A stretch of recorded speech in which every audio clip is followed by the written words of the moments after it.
Hello and welcome to the Plant Paradigm Podcast, where we have inspiring conversations with amazing people from all around the world and look for ways to create a clean, green and sustainable future for us, the planet and all beings. I'm your host, Tom Simak, a fellow plant eater and athlete who strives to optimize every living ecosystem. Passionate about looking after this beautiful floating rock we call home and all the lovely creatures that dwell among it. Today, I have got a treat of an episode. We're chatting with professional athlete and plant-powered Olympian Izzi Batt-Doyle. Izzi has an incredible story and track record, pun intended.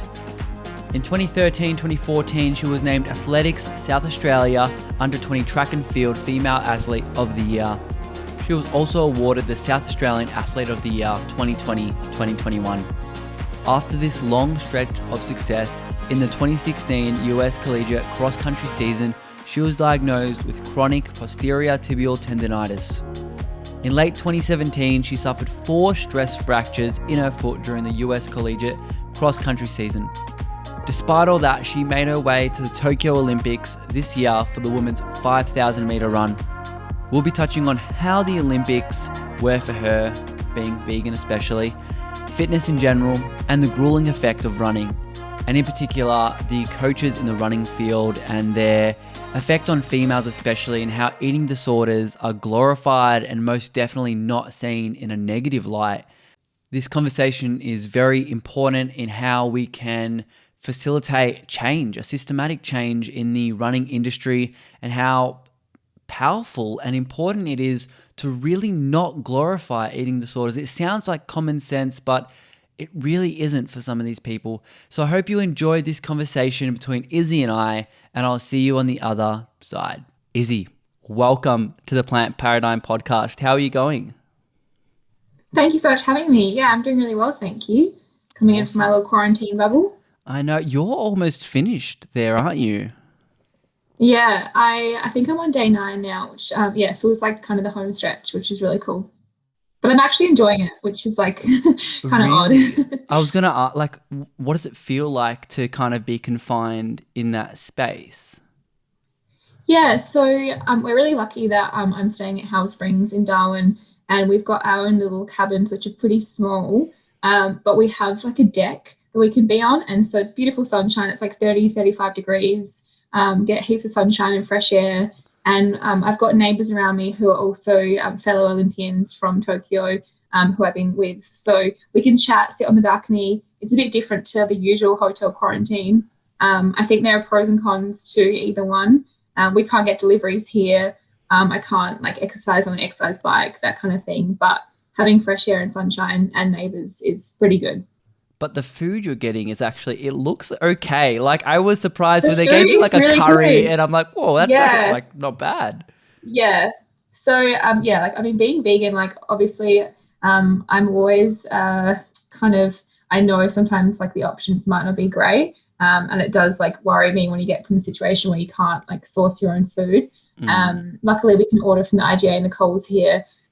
So if I needed to, I could get other stuff, but the food has been surprisingly good. I've really been enjoying it. I've realized after being a week here now, it's a 7-day roster kind of thing. So we've got last night, because it was our 7th day, it was the same dinner as the first night. But yeah, I'm happy about that. I've really enjoyed pretty much everything. So a 7-day roster isn't bad. Yeah, I know, because at home, realistically, you're kind of already cycling through similar meals in a 7-day window. Yeah, it's not bad at all. It's pretty good variety. So for context, you're obviously in quarantine for a reason. You just came back from the Tokyo 2020 Olympics running the 5,000 meter, which is incredible. And you did it at a time of 15:21. So huge congratulations. How do you feel? It's interesting. I spent a lot of time kind of reflecting and talking to people in the last week since the Olympics ending, and it's really a strange period of time with a lot of mixed emotion. So for some context, my personal best is 15:04, and I was going into the race really wanting to run a PB and really feeling like my training was indicating I was in good shape to run even under 15 minutes. So I had some pretty hefty goals. It was my first Olympics.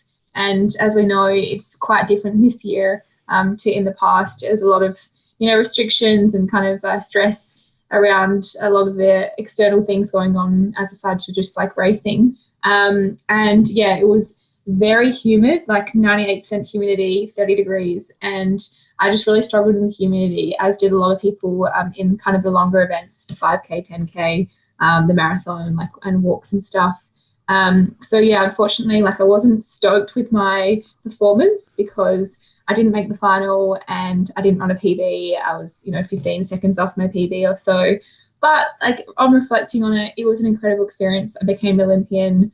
I did my best on the day, and really I learned so much, and it just makes me more fueled to go around for the next time. So I'm feeling content, but yeah, it's a lot of mixed emotions, I guess. That's awesome. And I did notice that it wasn't your PB, but I know 98% humidity is insane. And for a lot of people, Yeah. That would just what was it in it that made that quite difficult? Was it the breathing? Was it the sweat? And what part really felt you struggled with?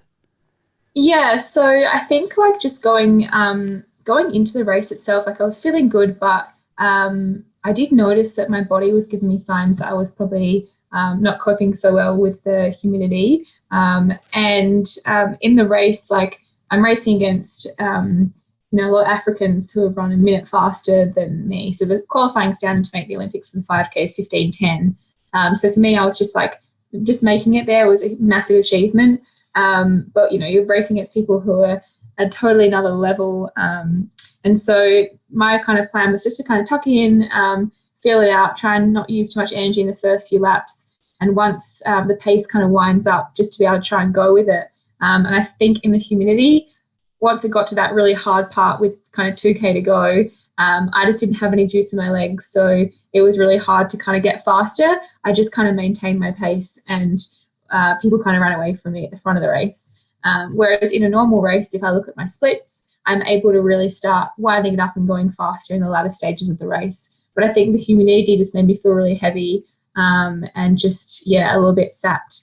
So, lots to learn. I didn't really do any particular heat preparation going into it. I know some people did. So, things to learn for sure. That's awesome. It's definitely enough to get you through to the next one and really kind of dominate.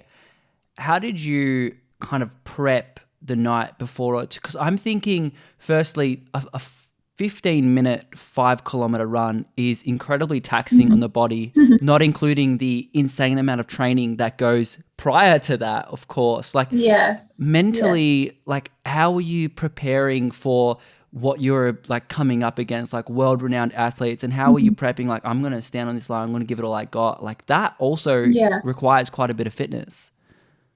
It does, yeah. And that is one thing, so I'm actually, I've got an undergraduate honours degree in psychology, and I'm doing a PhD at the moment in psychology. And the psychological training is definitely, should be looked at quite importantly in someone's, training plan picture. And to be honest, I probably didn't pay enough attention to it. And that's coming from someone who is studying psychology. I know how important it is, but I probably just focused too much on I'm fit, I'm going to be able to do it. And didn't really spend enough time mentally preparing myself. Reflecting on it now, that was my first champion, it was Olympic Games. It was my first international race. I've represented Australia at 2 World University Games, but they're not quite the same level as a World Championships or an Olympic Games. So it was a big deal. And I guess I walked into that stadium and was kind of overcome with emotion because for so much of this whole last year, last few months, last few weeks, you just really want to get to the start line because you feel like anything could happen to kind of tip it off the edge, like a positive COVID test, a flight you're going wrong, all these little things when you're traveling overseas in this kind of current climate. So I think I just kind of wanted to get to the start line and I was physically ready. But next time I would definitely remind myself to have a little more mental prep going into that, especially for such a big championship. Yeah, what does it look like to have mental prep? What do you mean when you say that? Yeah, so before this race, I definitely was telling myself you've earned your spot here, you could do this, but to be honest, I was probably coming from a place of like almost like fear, like, oh, I don't want to let people down. Oh, there's so many people watching at home who want to see me do well. I hope I can do well. And really, like, you need to change that into, I know I'm going to do well. Like, I'm prepared for this. Like, you know, kind of that way of thinking versus coming from a point of like fear or like worrying about it not going well. Just kind of plan for it to go well. And I guess when those negative feelings or emotions come in, try and diffuse them in a positive way. But yeah, lots to learn. For sure. It's so funny not funny, but sad, but also humanifying, if that's a word, to see like someone who's like so good at their craft still what sounds like have some sort of imposter syndrome. Like you're saying, you know, I earned the spot here. Like, why do you think you would think that you wouldn't be good enough, you know, to make this sort of thing? Like, that's crazy. It is. And I think it's that whole, I guess, like comparison game to who you're competing against and what you're doing. And it's just a good reminder to focus on what you're doing and focus on yourself, because that's what you can control, and you can't control like who's around you. And realistically, you should just treat it like any race that you've done before, and kind of almost forget that it's the Olympics and it's like a world-class field of people. But yeah, I think that imposter syndrome comes from the story that you tell yourself, and kind of, I guess the story I've always told myself is maybe I'm not quite good enough to be where I'm at. And I've found myself, you know, at the highest level now, and I have to kind of rewrite my story, because I am good enough to be here, and I have earned it, and I need to start believing in myself as the athlete that I am today, and maybe not the athlete that I was 5 years ago, or how I see myself in the past, I guess. That's really cool. I think that's really wise words for everyone, because I think at some level we're all on the spectrum of comparing ourselves. Like, obviously I would, as a podcast host, like, this guy has a phenomenal podcast, the production's great. I'm like, oh, wait a second, he's been going for like 10 years. And, you know, think of where you were when you began. You're like, this is a whole other world. And just bringing yourself back to, I'm grateful to, in your case, my level of fitness and my mental fertility and all these types of things. Yeah, it's really important. Definitely. But it's good to have things to work on, because, you know, if you walked away with an A+ saying nothing else I can do, then, you know, there's nowhere to go. But I'm like, I can work on this, I can work on this and this. And it's kind of exciting, because it's like, if you can get all these little things right, then, you know, where can we be in a year or 2 years or 3 years? For sure. And you mentioned something before, like, you've had this week to kind of try to sum up in your mind how you felt the event went. I'm curious as to what went through your mind. You know, when you finished, you obviously maybe didn't get the result that you wanted. What was your mental state like? Because, you know, that run would have taken a toll on your body, but I think also on your mind as well at some stage. Oh yeah, definitely takes a massive toll on your mind. I think I was just like deflated after the race, because the way I would describe it is, and I don't know because it's my first Olympics in this COVID era, but I found my Olympic experience to be so overwhelming and underwhelming at the same time. And like, what I mean by that is, like, it was just like so much happening at once, but also not quite what you expected. Like, it just, and that has got something to do with, like, you know, walking into a stadium and it's completely empty, and that's kind of underwhelming, you know, but also overwhelming at the same time. You know, how bright it is, how many people, how many cameras there are, you know, the people that you're competing against. So it's this weird, like, medium of like overwhelming and underwhelming just happening at the same time. Yeah, what's really cool about that list is it's all things you can kind of use as practice for next time, because really, like, the fact that there wasn't a crowd makes a huge difference. Like, I'm just thinking in Australia, AFL is very different to when they have crowds and when it's non-crowd. It's like a completely different game. So it brings to mind, if you had such a good result, you know, running here, what could it have been? Yeah, it's sad, because there are a lot of, you know, Japan did an amazing job putting it on, and it's incredible that the games went ahead when, you know, at times it looked like they definitely just weren't going to happen. And it's incredible what they did. And the volunteers are amazing, the facilities are amazing, everything was great. But it is really sad, because there was kind of that feeling of like what could have been, like the games that could have been. Because the stadium full of people would have been incredible. Like the fans there, how Japanese people are so involved in like athletics, especially running. But that's just, it is what it is. How did it even feel traveling? Like, you've traveled quite a bit and you went to Europe earlier this year, I think. Like, what is it?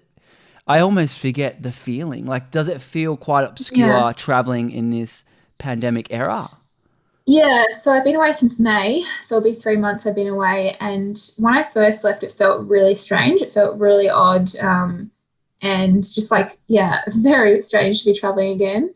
And then, you know what? It felt really normal.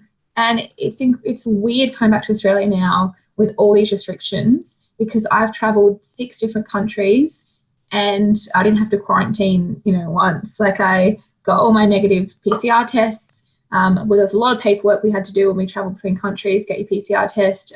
Some countries, because I was double vaccinated, you could just show your vaccination and you're good. So it's pretty strange, because traveling in Europe felt quite normal. Once you got used to just kind of being on top of your paperwork and making sure you were ticking all the boxes.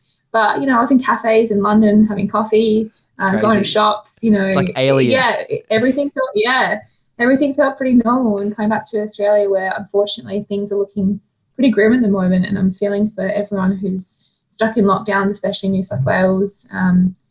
It is pretty crazy what's going on. I mean, what I'm going to take it back to, like, traveling, and you mentioned, the vegan food and quarantine's pretty good. Mm-hmm. What was it like during the Olympics? 'Cause I think from memory, there's like an Olympics food court that you have, and there's a whole host of food. Like, how does that work around being plant-based? So I'll explain a little bit. So we stay like in the Olympic Village, and Australia has its headquarters in one building. And we were really lucky that the Australian headquarters had like what they called the fueling pantry. So not all countries had this. And Australia, the team actually brought, we had, I think, maybe 3 dietitians there, and they brought on like a ship, like lots of food, like Mavis peanut butter and like cans of chickpeas, heaps of different like rice, just like all the snacks you could get. And we had a spot where we could go and make meals. Pretty much you could make breakfast and lunch there. So that was to kind of avoid us going to the dining hall too much, because the dining hall was going to be the most obvious place where you might get COVID in the village, because that was where all the athletes were going. Right. Because at one stage, I mean, we were hearing reports that I think like maybe up to like 20 positive cases in the village a day. So it was definitely there. So we had to be careful. Yeah. But that's with like 10,000 people staying in there or something, maybe not at once. There's about 10,000 athletes across the whole Olympics, but everyone had to kind of leave once their event was finished. So it was not full ever. But so the dining hall pretty much, one big dining hall, it's open 24 hours, and there's breakfast, lunch and dinner, and then between those times there's just like always food. And pretty much you walk in, you put gloves on, you pick up a tray, you sanitize your hands when you first walk in, gloves on, pick up a tray, get cutlery, and then you walk around. It's this massive complex, and there's 2 floors, same food on both floors, and there are different cuisines from across the world. So there's like Asian, pizza and pasta, food of the world, whatever. And there was one fabulous section, vegetarian, and I think it was also gluten-free. And I think everything in that section was actually vegan, pretty much all vegan. So I pretty much just always went there. I could go to some of the other places and like peek, and see some things and get a few vegan things, but that place was like all vegan, so that was good. And there was also like a whole salad bar. You could make salads, like a fruit bar, like bread. So it was really good. Like most of the food I ate probably because I went there for dinner. Every night I would get like some sushi, like cucumber sushi, some inari rolls, and then I just get like rice, whatever kind of like curry or stew was there, whatever veggies, broccoli, sweet potato, whatever they had.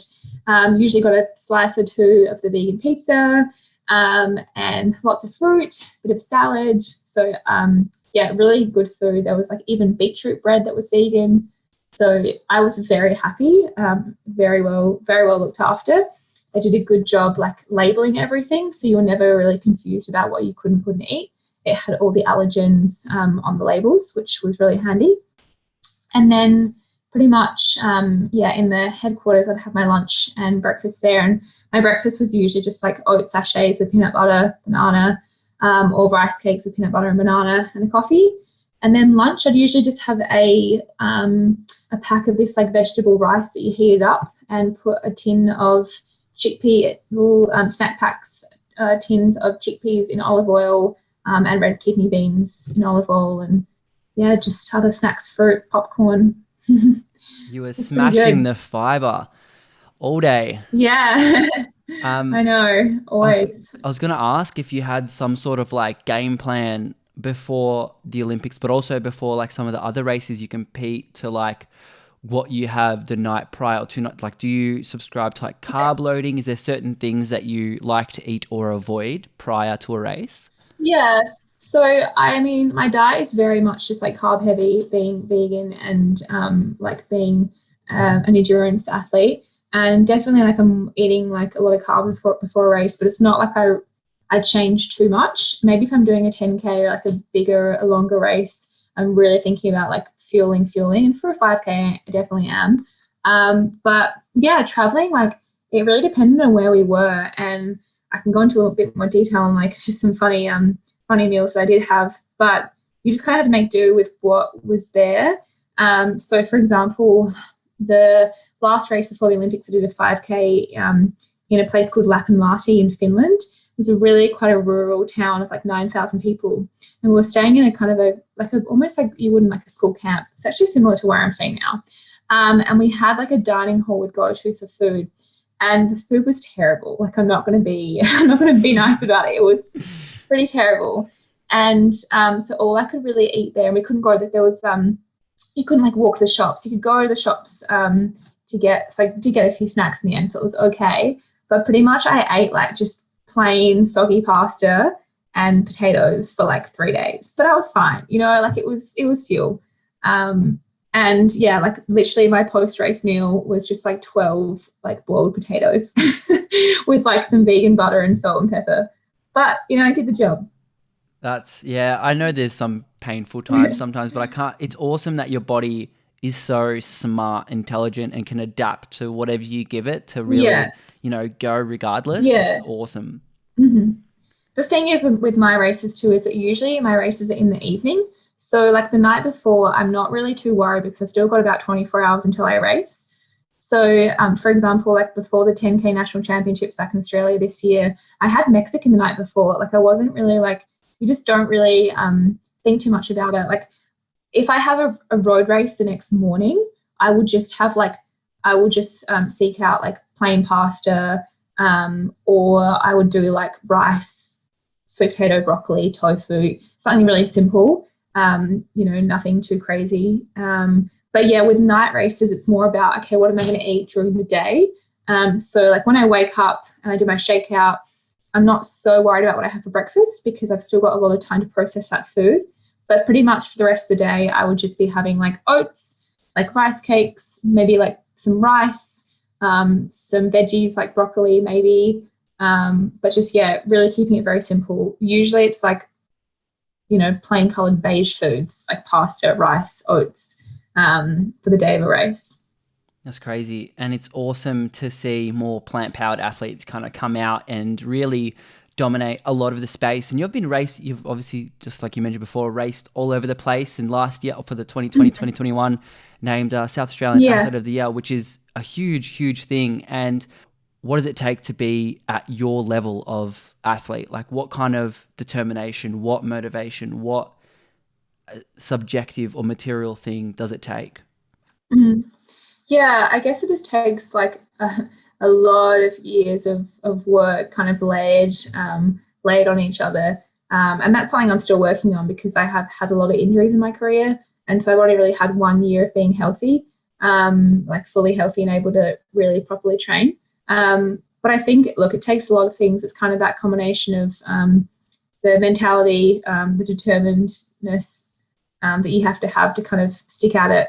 But I guess just like years and years of training. Like it's a lot of hard training, that goes kind of unseen, but it all kind of accumulates to getting you, to where I'm at now. And yeah, I had a breakthrough year this last season, and I might have kind of come out of the woodwork for someone, but to me, it's been years and years in the process of kind of struggle, and then finally kind of getting over that hump. So yeah, there's so many factors that go into getting here. I can imagine. And you mentioned injuries. It's something that's really heartbreaking. I've definitely had my fair share of injuries that are incredibly, I think, more emotionally painful than physical at times. And I know for you, especially with athletes, I think you associate your identity with Izzi Batt-Doyle as a runner. And if something comes in the way of that, that can really be quite painful. And you've had stress fractures in your foot, which had to stop you from running. Like, what was that like? Like, did you have moments where you're like, I just can't run anymore?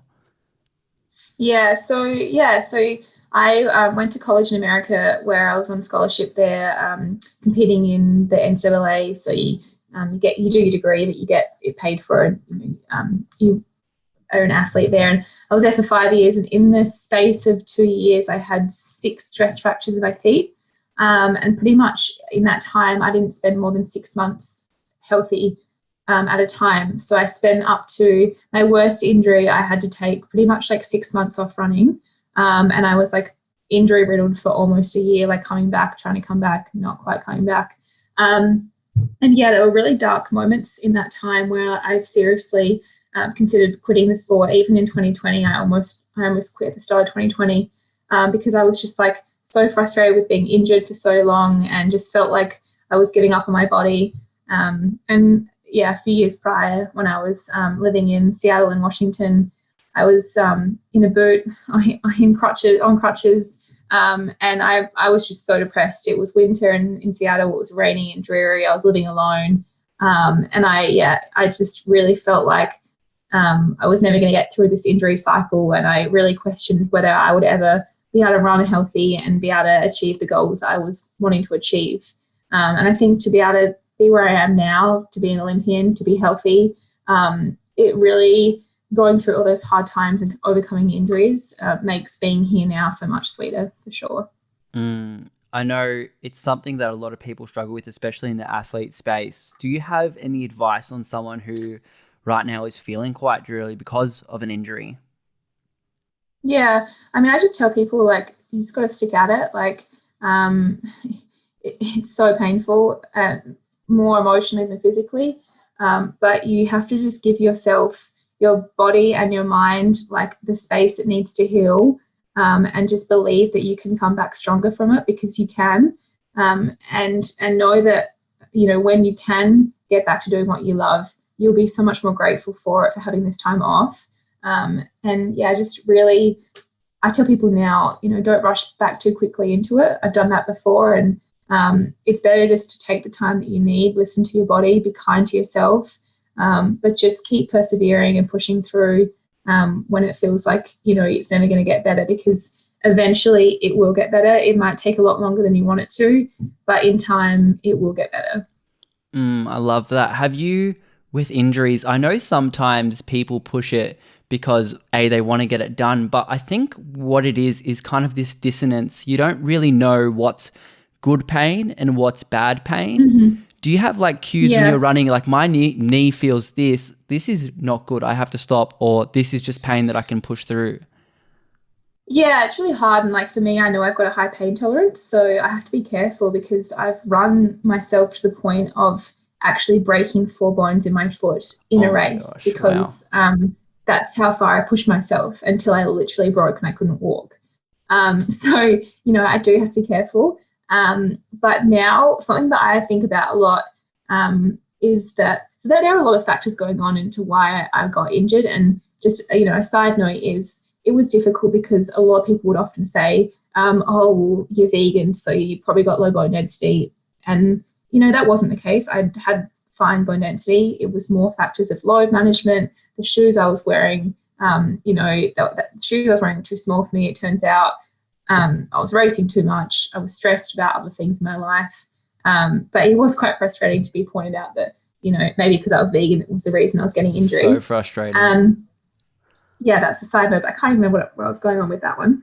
Well, do you still cop the vegan thing? Like, it's weird. You have all these elite athletes that are like, I'm here because I'm vegan, but it's like, but you could be so much better if you weren't. Like, do you ever cop stuff like Yeah, that? yeah, definitely, yeah. And I found it really hard because, yeah, when I was injured, like I was having doctors or like medical staff around me, or maybe even coaches saying like pointing towards my diet as being a reason for why I was having the injury, and like it was just so not the case, and it was really frustrating because I really wanted to be able to show people that you could be vegan and healthy and be a good athlete, and it was like it was really hurting me that I was getting injured because I felt like it was kind of playing into that stereotype of like vegan athlete not being strong enough or bones not being strong enough.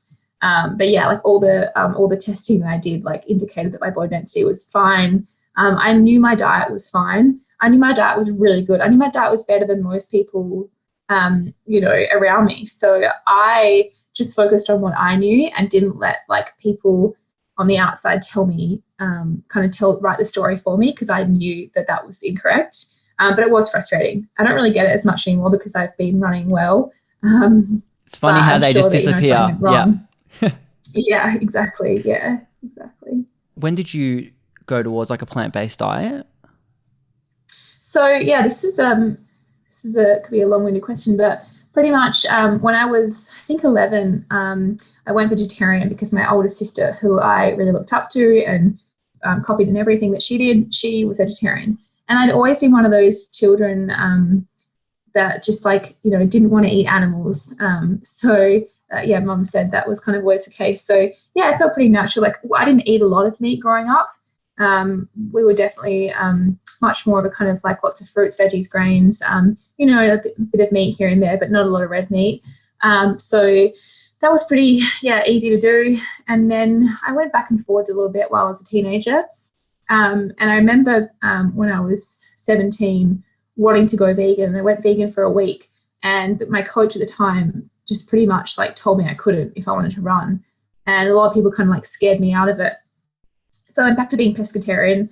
I'd been pescatarian for a while, so I was pescatarian again. But yeah, I really wanted to be vegan. And when I moved to America when I was 18, to New York actually, to start in the American college system, I went vegan.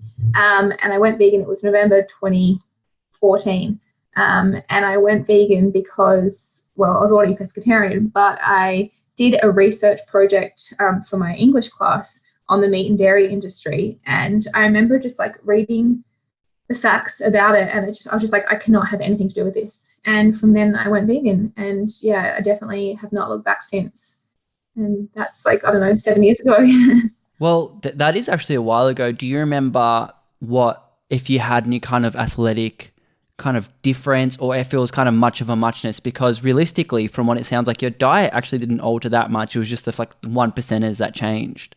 Yeah, really all I took out of my diet at that stage was fish and eggs. And then like maybe like, I just stopped eating like things that had milk in them that I didn't really realize before. I think when I first went vegan, like I took out eggs and fish, but it took me probably a while to like check all the labels of things and like actually realize that there were some products in things I didn't realize. Yeah. But that's when I made like the switch to like wanting to be vegan. And I think the only time I lapsed in that in the first year is I went to Thanksgiving at my cousin's house, American cousins, and I ate turkey like in one of the first months that I'd gone vegan. But that was about it. It was just kind of, they didn't know, and it was kind of one of those awkward things. And now I don't have any of those things happen anymore. I'm very much, if someone offers me something and there's something in it, I'm like, sorry, I'm vegan, like I can't eat that. And I think people are much more willing now in this day and age to respect people's food choices. Yeah, for sure. I think it's definitely something that's a lot more respected, especially among athletes. Mm-hmm. But I want to backtrack to the injury for a second, because there's one thing that's been on my mind. When you were injured, like you've come back from an injury. What's really cool about your story is you've come back from an injury to then go to the Olympics. Like that is something, it's usually injury, become a coach or a teacher or something else, because you can't, you got to use your knowledge somewhere else. But you came back and still kind of really dominated in the field. What was that rehab like to you? Like, was it, you were extremely fit, and then you would have obviously had some atrophy and some loss of fitness there, and then back to fitness. Was the rehab quite difficult, or did you find that you picked it up very quickly? Yeah, so I'll just, I guess, talk about my most recent injury, which was in 2019. I had a stress fracture in both my calcaneus bones, so both my heel bones. So pretty much I had 2 broken feet.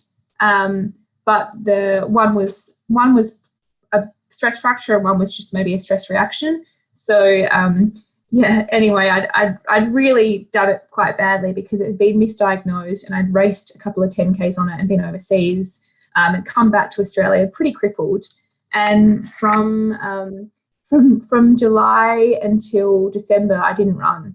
And then I started running again in December when I was cleared to run.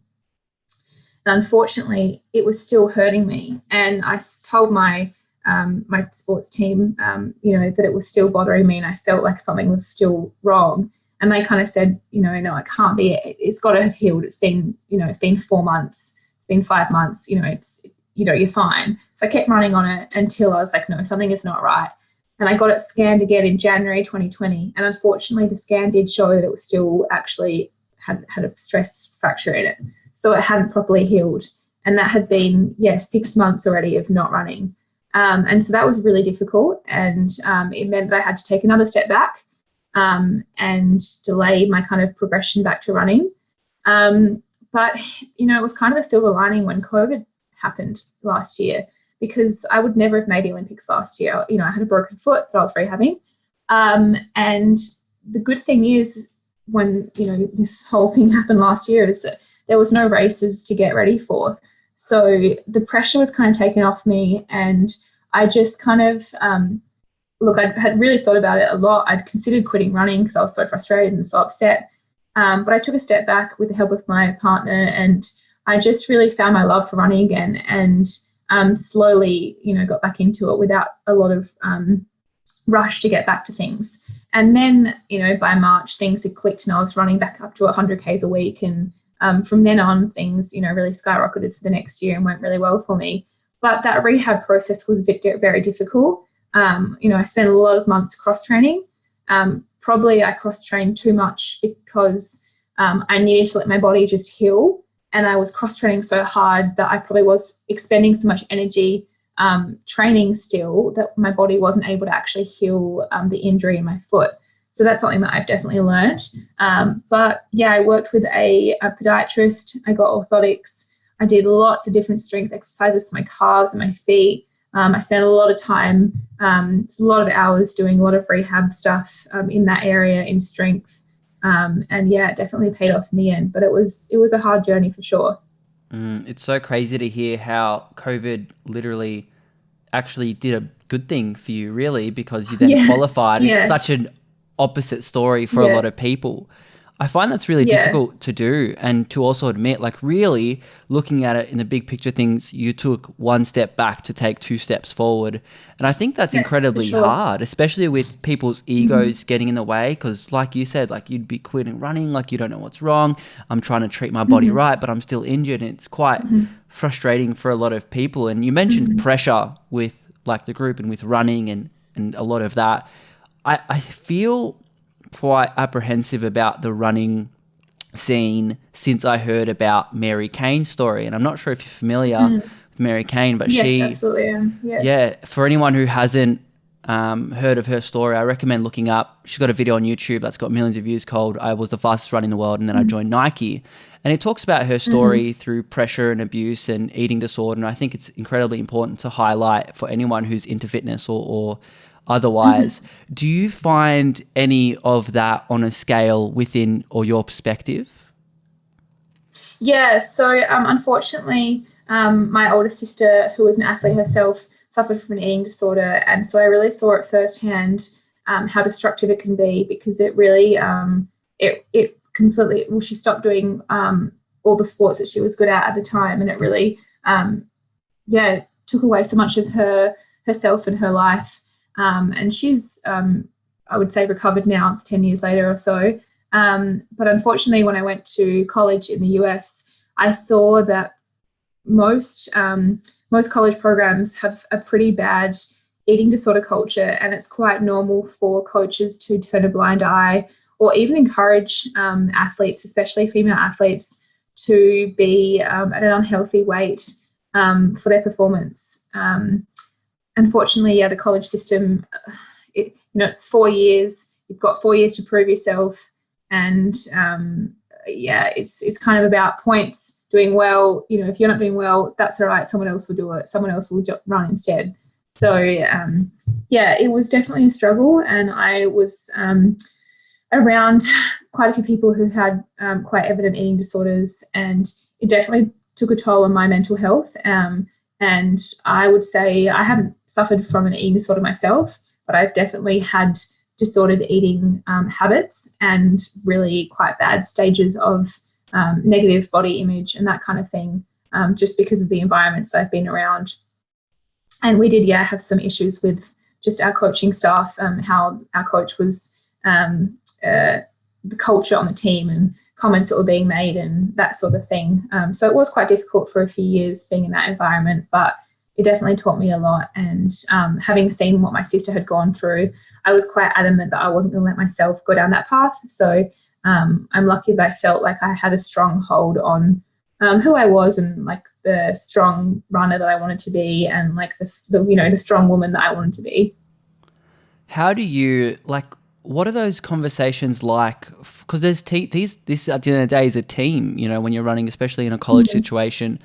Do you have these conversations with these girls, like what you're doing is not okay? Like, are you trying to override the coach that's like, yeah, you got to get to this figure so you can run X time? Like, are you in a spot that you can be that? Or is there pressure from the coach or a scarcity? Like, if I talk up, I might be frowned upon and I might lose my position here. Yeah, I think that I definitely took on like a role, especially as when I was an older member of the team, to talk to the younger runners and the other girls around me and be like, talk about what's healthy and like, check in with them if they felt like they were doing so well or they were displaying, signs of struggling. But yeah, it's definitely hard. It's just unfortunately like there's, I guess, that idea that, lighter is faster. And the thing is, sometimes, it is the case. Like, lighter can be faster, but not always, and it's not sustainable for a long time. So it is hard to have those conversations, but I definitely did, and it's something that I've been quite passionate about, trying to help other runners to be healthy and to enjoy themselves and to find longevity in the sport, because I truly believe that you have to have a healthy relationship with yourself, with your body, with food, if you want to have longevity, especially as an endurance athlete, as an endurance runner. Yeah, it's really such a shame, and I'm thankful that you took a stance. And it's something that's, you're right, it does require sustainability, and the way that these athletes are treated is anything but in a lot of these cases. Have you thought about how we can induce some sort of systematic change to remove this oppression from the running and fitness industry? Because I'm sure it's not specific to a running industry. I'm sure there's cyclists like that. I'm sure there's swimmers. It's ever evolving and wide. I think it's happening. I think that a lot of people like now if you look at if I look at the start line of Olympic final, it's it's strong. It's very lean women, but they're strong women. They don't look like they're about to break. Whereas if you look at a start line maybe of a NCAA cross country race, it might be people who look like they're maybe not at a healthy weight, but you just find that you can only be in that stage for a small amount of time, and it's not sustainable to get to the next level. So I think, especially with social media, it can help that people are seeing what healthy looks like for those like role models who are actually out there doing it. But also, of course, social media is also that kind of comparison game. So there's a trade-off for it being positive and negative at the same time. But yeah, I'm not really sure. I think that just people like Mary Kane who are speaking out and showing that you're more than just an athlete who runs fast. You're a person, and you can achieve a lot of other amazing things. I think all of that kind of plays into rewriting what it's going to look like in the future going forward. I'm so glad to hear that you think we're already kind of heading in the right direction since maybe Mary's video, and maybe even prior to that with some clubs. And you spoke about role models for a second. I know there's a lot of good and bad ones out there. Who do you kind of, I don't want to say idolize, but who are some of your role models? Yeah, interesting question. Yeah, I actually probably one that comes to mind at the moment is Genevieve Gregson, or formerly Lacaze. She was my roommate actually in Tokyo, and I've been traveling with her and training with her. She's the Australian 3K steeplechase record holder. And I looked up to her when I was 16, 17 and doing that event. And now she's become my teammate and roommate at the Olympics. And she's 31, I think, maybe 32. So she's 7 years older than me. But yeah, she's been a big role model, especially this year. Just learning from her has been great, and traveling with her, someone that I'd looked up to and didn't know when I was 16, 17 to now kind of train with and be at the Olympics with. That's pretty cool. But tons of role models like Alison Felix, who just won her 11th Olympic medal. She's a mum. It's her 5th Olympics. She's 35. Just seeing people like that who've had longevity in the sport is very, very impressive, and also being able to achieve other things like outside of the track and inspire people, not just by running fast times, but by being good humans and doing other things in their life. I love that last note. I think there's a role for everyone. You know, you should be inspired by the person on the sideline cheering people on. Like, that is awesome. I remember the cheer squad does not get enough credit. Like, I remember when I went up to Cairns and I watched my friend compete in an Ironman up there, like the amount of people, like, we're all cheering on, like strangers yelling at their names. Like, that's inspiring. Like, that, you're my role model. You're my role model. Yeah, I definitely agree. I back in Adelaide, I coach a group that I started with my partner last year called Runners One, and we've got over 150 or more athletes, runners now that we coach in Adelaide and across Australia remotely. But so a lot of my races back in Adelaide, I had a lot of the Runners One crew coming out to watch me and cheer me on, and like, I cannot tell you what a difference that makes to have people like there supporting you, like believing in you, like invested in you. It just makes such a difference. And even like when I ran at the Olympics, they were all back at a watch party together, watching my race, and like just knowing that they were all supporting me and cheering me on from afar. Like, that is just such a beautiful thing. And like, I just think having a support network like that is so amazing. And whether it's people that you know or strangers cheering you on, it makes such a difference when people are invested. Yeah, what a way to light up the flame. So you mentioned before that you're studying clinical psychology, I think, and you're actually going in the field of like eating disorders in that one. Is that because of your experience in the US? Yeah, it is. And I obviously think, your sister. Yeah, with my sister, and then like what I saw, in the running space is kind of what I guess motivated me to want to work in that area. I'm doing it's tricky. Essentially, like last year, I almost, as I said, was thinking about quitting running competitively. I would never stop running. I'm going to run it for life. But, I was thinking maybe my like real competitive days were over. But I got into my dream program, combined master's and PhD in clinical psychology. And then the same couple of months, I qualified for the Olympics. So it's been a lot to manage. And I've currently been on intermission while I've been overseas, but I'll get back to it when I'm home next week. So I am doing my PhD, in the field of like treatment for people who are suffering from an eating disorder, which will be very rewarding to be able to work in that field hopefully one day. It's really awesome to see people studying in fields that they actually have genuine experience with. I think there's something you can bring to the table, like regardless of like if you're studying nutrition and you have a bad relationship with food, I feel like there's a dissonance that needs to be applied. But since you've got the experience seeing other people, handle what you're studying, I think you can bring a certain flair. We talked about food for a bit. So you're vegan, you've eaten a lot of plants for a long time, a lot more than usual person. What is your philosophy when it comes to like what we consume? Do you generally subscribe to like a whole foods plant-based diet, or do you have some sort of mentality around food that you think is quite beneficial to your health? Yeah, so I would say more of a whole food plant-based diet. So and I'd say this a lot to people. So funnily enough, the other night for dinner, we got everyone had schnitzel, and I had a vegan schnitzel, and it was made from soy. And I didn't hate it, but I didn't love it. It was the first time I've had a vegan schnitzel before.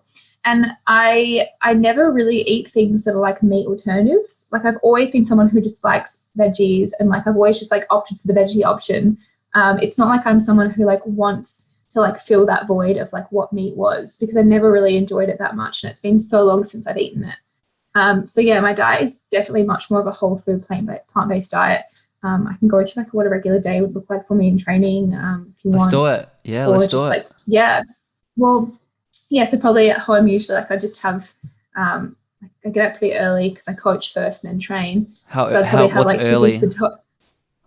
like 6 a.m., 5:45. That's not too bad. It's not too bad. Yeah. It's not too bad, but like most professional runners are like training at like 10 a.m. So in this like running world, it's kind of early. But yeah, so I'd have like 2 pieces of like sourdough toast with some jam and a black coffee for breakfast, and I'd go train. And then after I train, I'd probably have like a protein shake, like a pea protein with almond milk. And then it depends on like what season it is, whether I have like a big smoothie bowl with like lots of toppings and fruit on top, or I might have like a big bowl of oats with fruit and peanut butter or almond butter. And I have a lot of like avocado on toast as well. And then, yeah, like always snacking. And then for dinner, like I always kind of have usually something that's got like tofu or beans or rice and just like a lot of veggies. We eat a lot of like plant-based patties, like with beans and like different veggies in it that either like we make ourselves or we buy, that's like handmade by like nice cafes locally. But yeah, lots of like grains and lots of like, yeah, veggies. And then eat a lot of fruit during the day too, of course. Is that your snacks? Or do you snack on something else? Snacks? Yeah, I'm trying to think now, because I realize it's been like, 3 months since I've been home. So a normal day has been like a while away. But yeah, snack would be like fruit, yeah.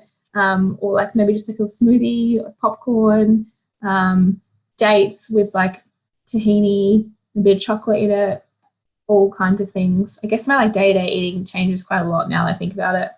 But yeah, dinner's always just like, dinner's probably like my biggest meal, where I like have like lots of like, yeah, like rice and like veggies and like lots of tofu, beans. And I definitely have a sweet tooth, so I'll eat like a couple of squares of dark chocolate after dinner. Maybe make some banana and ice cream, that kind of thing. Do you fast at all, like intermittently, or do I like don't. a lot of fasts?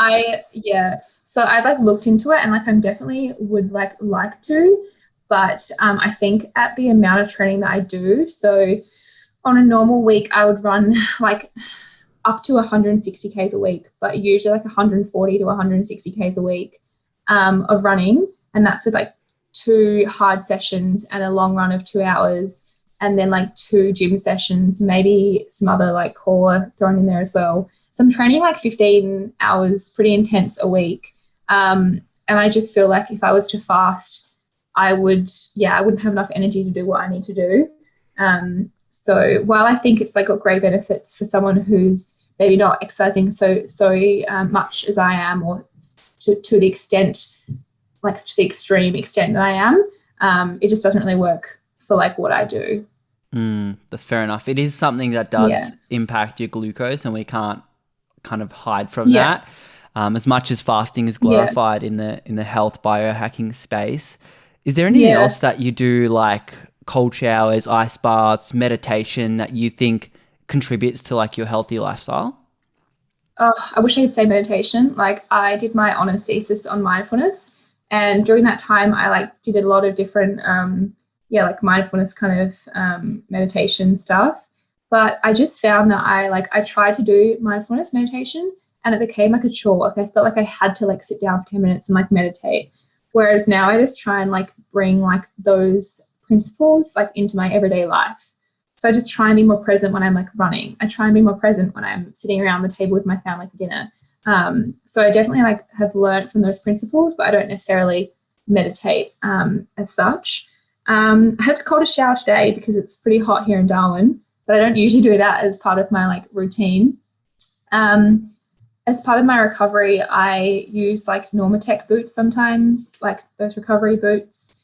But really it's just like stretching. I get a good massage every week. And I just think that like really simply sleep and good food is the best way to recover and to look after your health and well-being. Yeah, I think sleep's really important. But touching on those Normatec boots, is that like, I swear I've seen these everywhere now and I haven't ever looked into them. They're the moon boot looking things. What are they doing in there? So I actually got a pair like years ago. I would have been like 5 or 6 years ago because we used them so much in America, and I got a pair when I was home. But yeah, pretty much it's like having a massage, I guess. It's like compressing and like relaxing and whatever. Really, I don't know the science behind it. I think that it's more just like you put your legs up for 30 minutes and you relax, and that's probably the most benefit that you're getting. But there apparently is some science into the like compression and then relaxation, that like the blood flow is getting circulated. But yeah, it feels nice. Well, that's the thing. It could be like a mix. When I see it, I'm like, it's probably some sort of sauna for your legs. I don't know, but it looks like also it's doing some sort of massage gun compression. It's like massage. Yeah, like massage. Yeah, in winter I do use my pool as like a bit of an ice bath. Like I'll like put my legs in the pool after a run as recovery. But yeah, it's not like I think all those things. I think it's like whatever makes you feel good, you should do, because if it makes you feel good, then like it's probably going to help you, because they're probably all like maybe 1%ers, maybe not even. But you know, if you think it's good for you and you enjoy it and it makes you feel good, you should do it.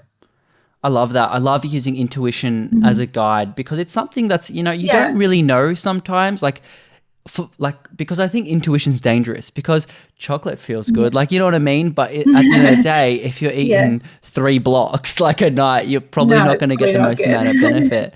I was going to say, when we have like the field of health, there's a lot of things that we can do overall, but how would you define what a healthy person looks like or is? That's a very good question.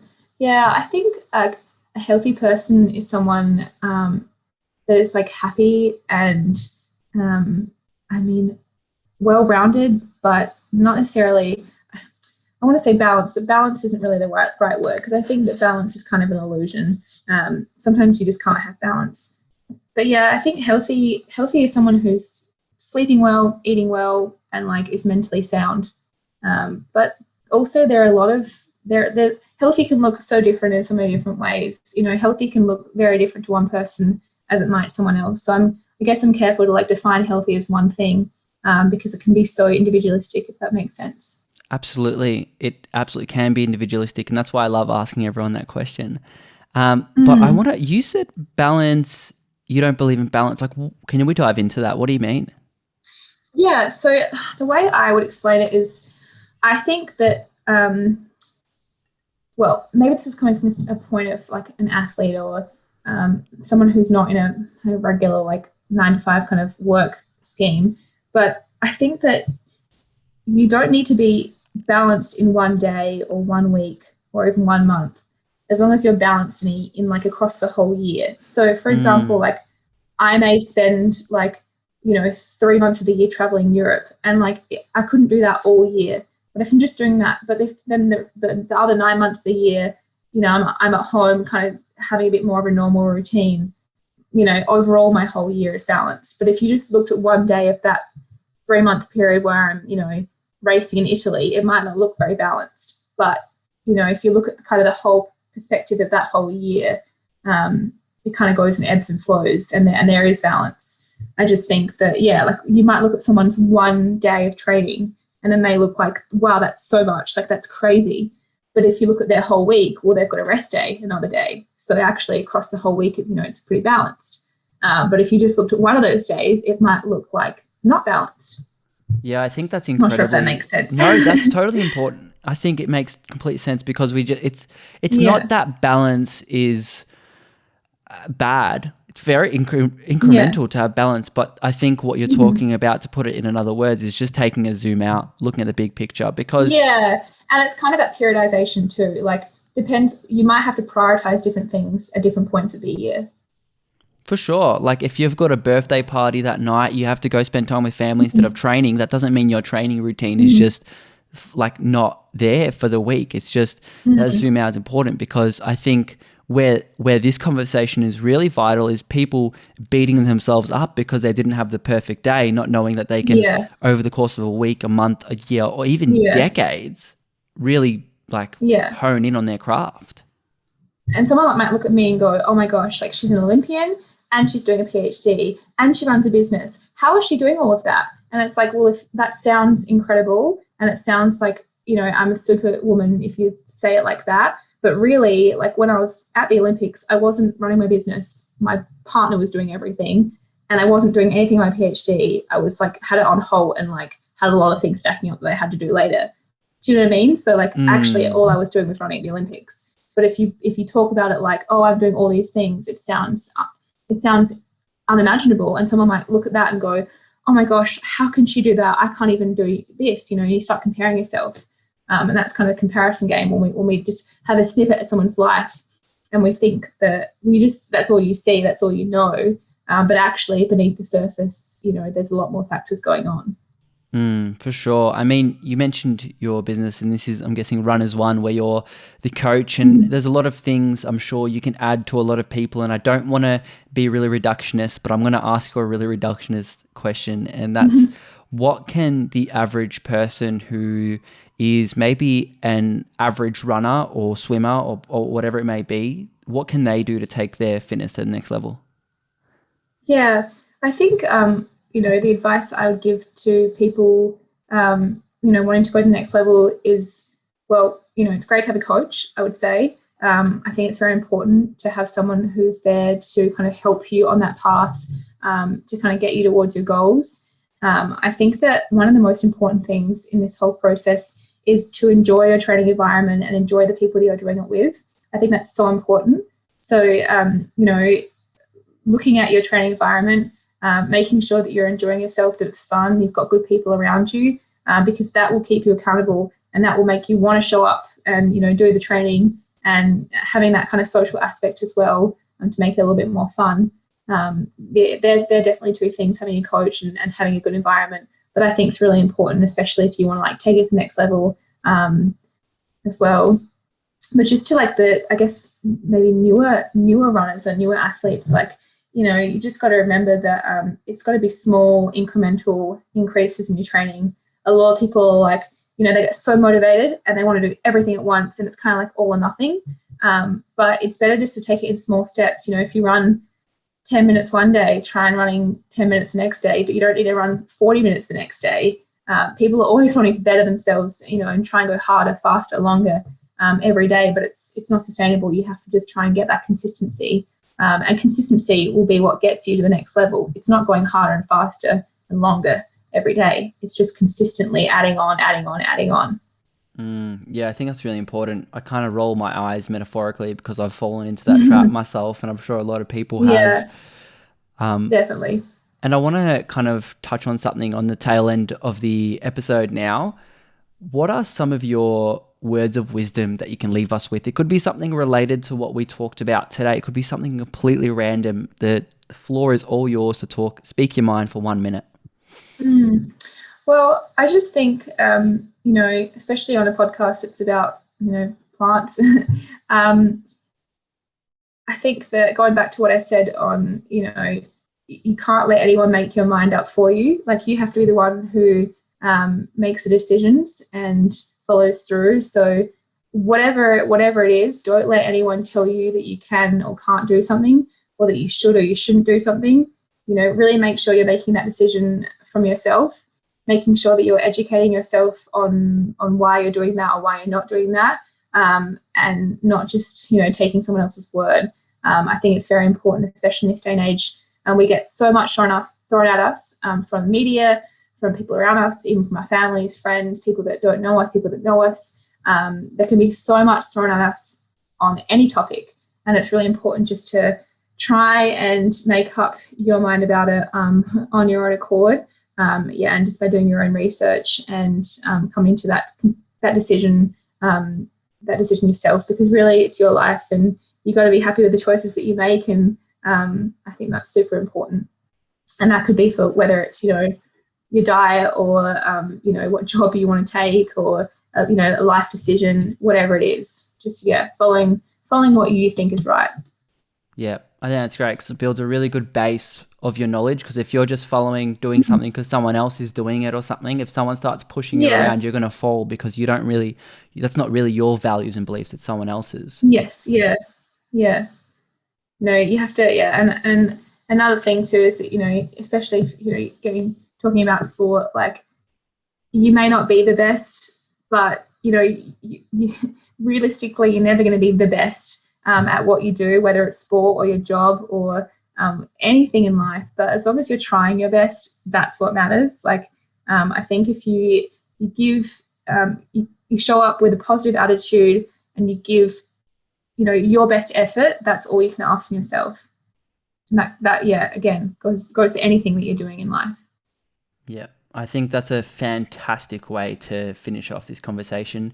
Awesome. I also do love to finish with a bit of a thank you. And I kind of do these intuitively as I go with the conversation and learn about the guests. And for you, something that really comes to mind is the fact that obviously you went plant-based and vegan for quite ethical reasons, and based on our conversation, you really kind of care. And why I find that incredibly important is because something as small as just having that vegan and plant emoji on your bio really speaks volumes to a lot of people. I know if like an athlete like Alex Morgan for the US soccer team would have that on there, it would really inspire a lot of people to eat plants. So I think having you there as an athlete who's really doing quite well, and obviously as an Olympian, inspires a lot of people to think about maybe eating more plants, and that in turn really helps with climate change and the suffering of animals and also personal health issues. So I thank you for having that logo or little